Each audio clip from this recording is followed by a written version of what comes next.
Ito po yung ginagawa natin. Tapos na rin itong running board nya.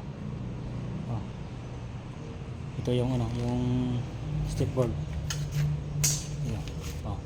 Tapos na rin yung step board nya. Ito po yung design ng step board na.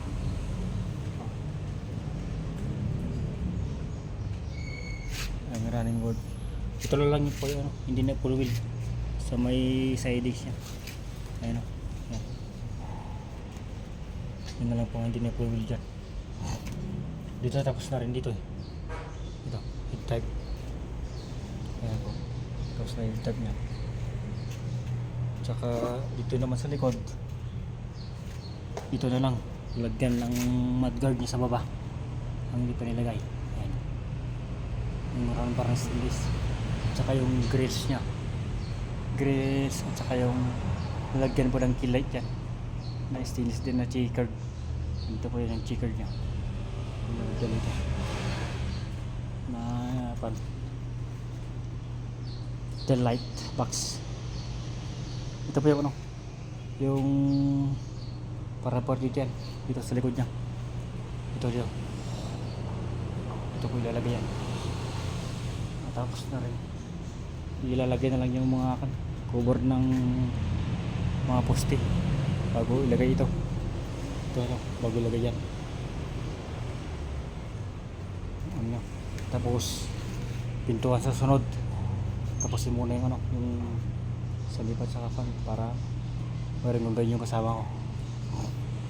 Ayan po siya. Ilagay na rin ito. Ayan po siya.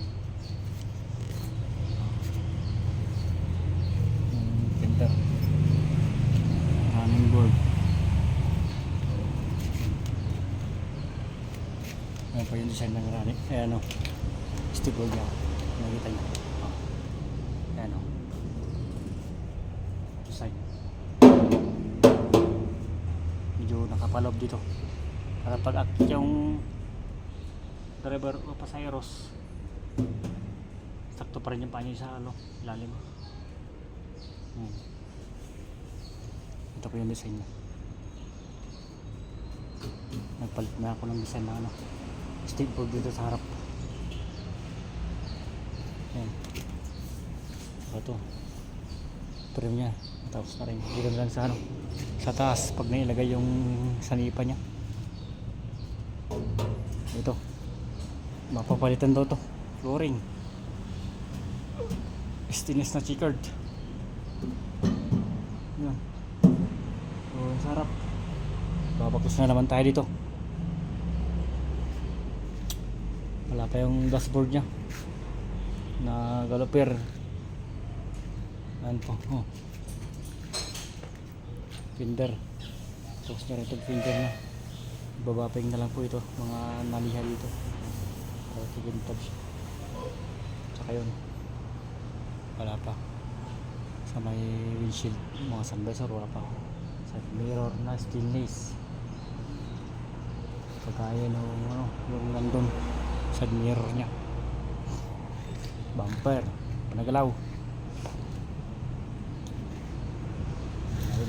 Basta huwag sasabayin kasi puro stainless na mga ito. Hirap gawin. Ay ako. Ayan po siya.